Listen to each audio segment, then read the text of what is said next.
When matters, what reveals the truth are the subtle cracks in their own patterns. Because if there's one thing you can count on with avoidance, it's predictability. They pull close, then they panic. They get affectionate, then they retreat. That cycle is almost like clockwork. And yet, when love begins to seep through the walls they've built, that rhythm starts to break. Think about that for a moment. A person who has lived their life running from closeness, suddenly doing something that contradicts their very programming. That's not casual. That's not random. That's evidence of something stronger than fear at play. Love begins to bend their rules. And it's not going to show up with fireworks. It's going to show up in the smallest, quietest shifts. Maybe they text first when normally they'd wait for you to reach out. Maybe they linger after a conversation when usually they'd have found a reason to leave. Maybe they bring up a topic that invites connection, even though connection terrifies them. To most people, those gestures look tiny, insignificant. But to an avoidant, those are monumental. They are breaking their own cycle, and they don't even realize it. That's the fingerprint of love pressing against their fear. Here's the mistake most people make. They judge the avoidant by what they don't do. They don't say, "I miss you," as often. They don't constantly reassure. They don't always initiate. So the assumption is they don't care. But that's like judging a foreign language by your own grammar. You can't measure an avoidance love by secure standards. You have to measure it by their capacity, by the shifts that break their usual patterns. If someone who normally runs at the first sign of vulnerability chooses to stay, even for a little while, that's not just interest. That's evidence of a battle happening inside them, and you are the reason they're fighting differently this time. Psychologically, this happens because the attachment system is both protective and adaptive. For the avoidant, closeness triggers old fears, being smothered, losing themselves, disappointing someone, being hurt. But when love is present, the nervous system doesn't know how to categorize it. It feels threatening, but it also feels magnetic. So what happens? They vacillate. They test themselves. They step a little closer than they're comfortable with. That's the moment you've got to pay attention to. Because what you're seeing isn't just affection. It's an internal war where love is beginning to win. And if you really think about it, that's more powerful than any easy declaration. Anybody can say, "I love you," when they're comfortable.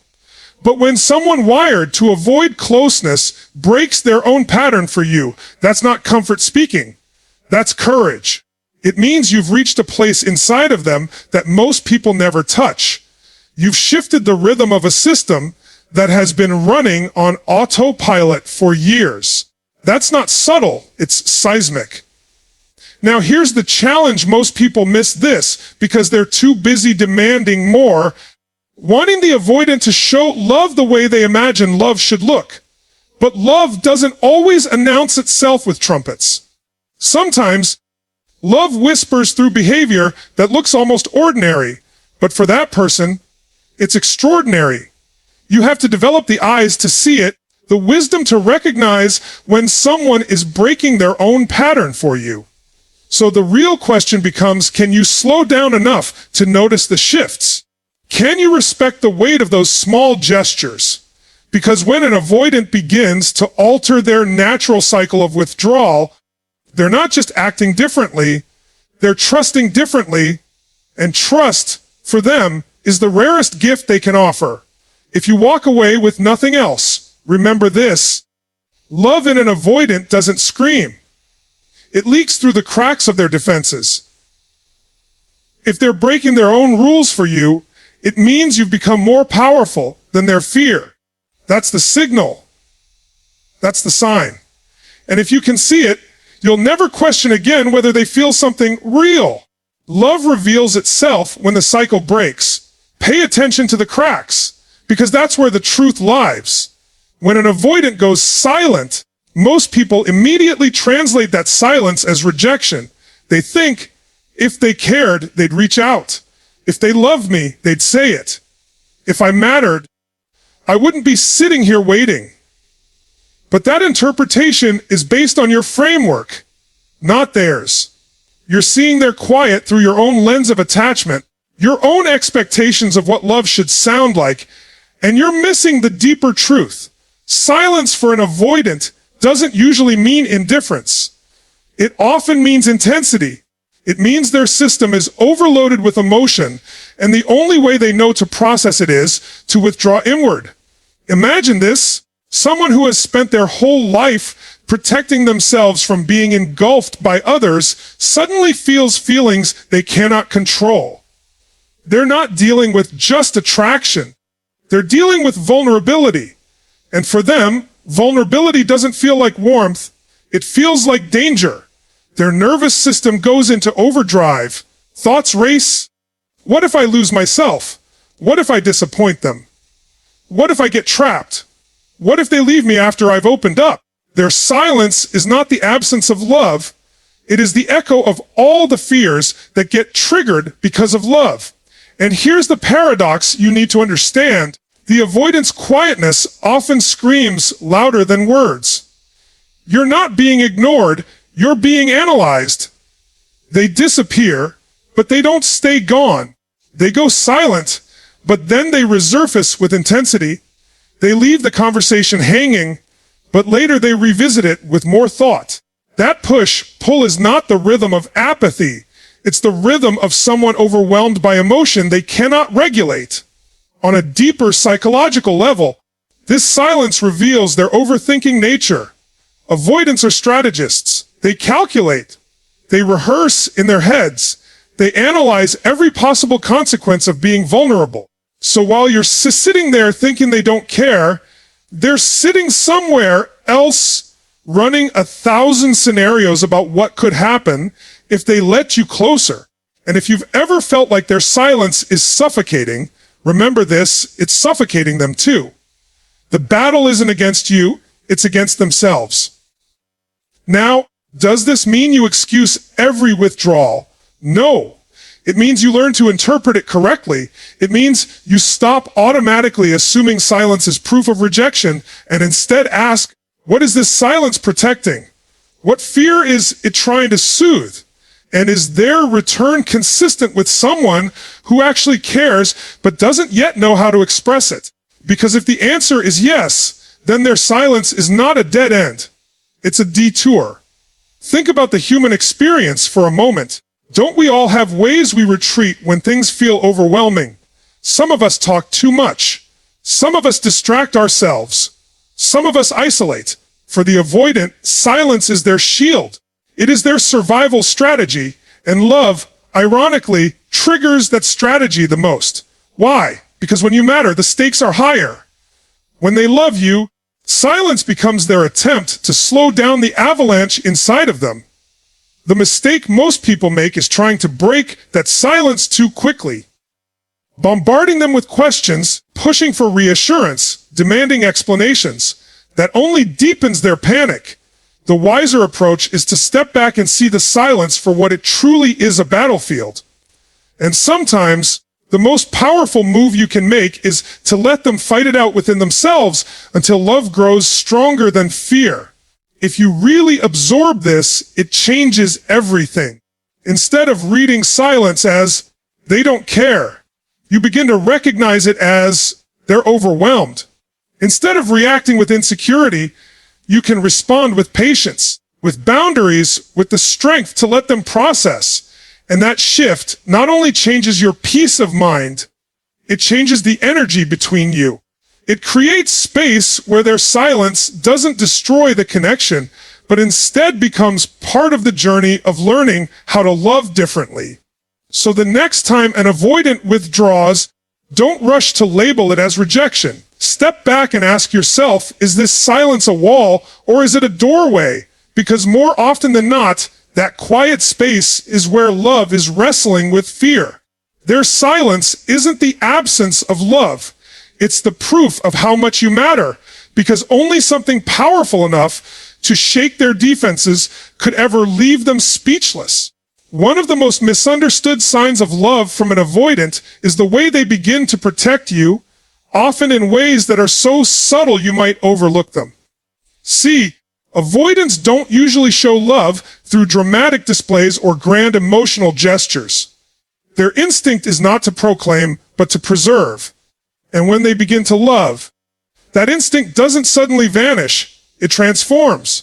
Instead of saying, "I love you," 100 times a day, they'll show it in small acts of protection, acts that speak louder than words if you know how to interpret them. Think about it.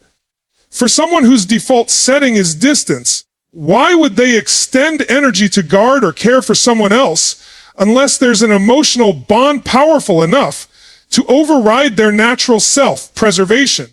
This is what makes their protective behavior such a profound sign of love. It's not in their nature to attach easily. It's not in their wiring to prioritize someone else over their own comfort. But when they start to love you, you'll notice these small shifts, quiet but undeniable signals that you've entered a deeper part of their world. They may not always say, "Be careful, I worry about you." Instead, they'll send a message just to check if you got home safely. They might not shout, "I'll defend you no matter what," but you'll hear from others that they stood up for you in a conversation when you weren't even there. They may not hold your hand in public every time, but they'll walk closer to the side of traffic or subtly place themselves between you and something they perceive as a threat. These gestures don't scream romance, they whisper loyalty. And with avoidance, the whispers mean more than the shouts. Why is this so important? Because protection requires investment. It requires risk. To protect someone is to acknowledge responsibility for them, even if it's small. And for an avoidant, someone terrified of being trapped or overwhelmed, taking on that responsibility is massive. It means they've allowed you to bypass their walls and access a part of them they normally guard with iron fists. It's not casual. It's not just kindness. It's a deep, instinctual response born from attachment. At a psychological level, protection is tied to one of our most primal instincts, the need to ensure the survival of what we value. When an avoidant starts extending this instinct toward you, it means you've become part of what they value most. And remember, avoidants usually value autonomy above all else. The fact that they're shifting that instinct toward you shows you've altered their hierarchy of importance. They're no longer only protecting themselves, they're beginning to include you in their circle of safety. That's not subtle. That's transformational. Now, here's where many people go wrong. They dismiss these protective behaviors because they're not dramatic enough. They think, "He didn't post about me on social media, so maybe he doesn't love me." Or, "She didn't say the words, so maybe it's not real." But that's measuring them by someone else's standards. The truth is, if you pay attention, these small protective actions are love in action. They're the proof that an avoidant, who could so easily choose detachment, is instead choosing to invest in your well-being. Let me ask you this, which is more powerful? Empty words spoken with ease, or quiet actions that cost someone their comfort? For the avoidant, it's the latter. When they protect you, they're not just showing affection, they're exposing their vulnerability. They're telling you, without saying it, "You matter enough for me to step outside my comfort zone. You matter enough for me to care about your safety as much as mine." And here's the deeper truth: protection is love's first language. Before the declarations, before the intimacy, before the vulnerability, there's the instinct to guard what matters. If an avoidant starts doing that for you, even subtly, it's because they've crossed a threshold inside themselves. Their fear of being consumed is now competing with their need to keep you safe, and love is winning that battle. The challenge for you is to recognize it, to not brush it aside, to see that the avoidance way of showing love is often hidden in these quieter acts. And when you see it, don't dismiss it, value it. Because for them, this is no small thing. This is their heart making a move in a language that feels safer than words. So when they check in unexpectedly, when they stand up for you in your absence, when they show up in small ways to ensure you're okay, don't underestimate it. Those are not casual gestures. They are evidence that you've penetrated the armor, that their love has begun to outweigh their fear. When an avoidant protects you, it isn't duty, it's devotion. And the moment you recognize that truth, you'll never again question whether their love is real. If you really want to know when an avoidant is falling in love, you have to look past the surface. Because the most telling sign is not in how often they call you or how loudly they proclaim affection. It's in what they reveal. Avoidants live behind walls. Their identity is often built around self-protection, around controlling what others know about them. Their masks tell you about a fear that keeps them awake at night. They admit an insecurity they usually hide behind confidence. And to you, it might seem like just a conversation, but for them, it's monumental. Because what they're really saying is, I trust you enough to hand you a piece of myself I don't even like to face. This is where most people miss the point. They're waiting for big declarations, for an avalanche of affection. They think love is proven in the intensity of what's given all at once. But with an avoidant, love is proven in increments. It's in the tiny revelations, the fragments of truth they've never allowed anyone else to see. If you're not paying attention, you'll brush right past it. But if you do pay attention, you'll realize every small disclosure is a breakthrough. Every story, every confession, every crack in the armor is their way of saying, you matter enough for me to risk being seen.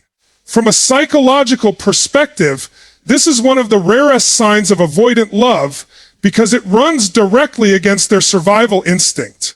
Their whole nervous system is wired to avoid vulnerability. Vulnerability to them feels like danger, like stepping into a room without knowing where the exits are. But love has a strange way of pulling people into their most feared territory. And for the avoidant, that territory is exposure. They'd rather keep the spotlight away from their inner life. But love demands truth. Love demands presence. And little by little, they begin to surrender pieces of themselves. Here's the thing when an avoidant shares with you. They're not just talking. They're testing. They're watching what you do with the information. Will you use it against them? Will you dismiss it? Or will you hold it with care? Because for them, disclosure is not entertainment. It's risk. And the more carefully you handle what they reveal, the more they begin to trust, and the more they begin to open. That's how their love unfolds, not with fireworks, but with a series of keys unlocking doors they swore would stay closed forever. And I'll tell you this, those moments are far more powerful than dramatic declarations. Anybody can say, I love you, 100 times. But when someone who spent years hiding suddenly says, this is who I really am, that's not just love, it's courage. It means love has grown stronger than their fear of being seen. Most people underestimate how monumental this is. They think vulnerability is easy. They think everyone is supposed to share their truth openly. But the reality is, for an avoidant, sharing is like skydiving without a parachute. It feels unnatural, dangerous, terrifying. So when they do it, you better believe it's not because they feel casual about you. It's because their love has pushed them past the edge of their own fear. The challenge for you is to see it, to recognize it, to honor it. Because if you ignore those moments or treat them as insignificant, you'll miss the depth of what's happening. The avoidant may never say, this is me showing you love.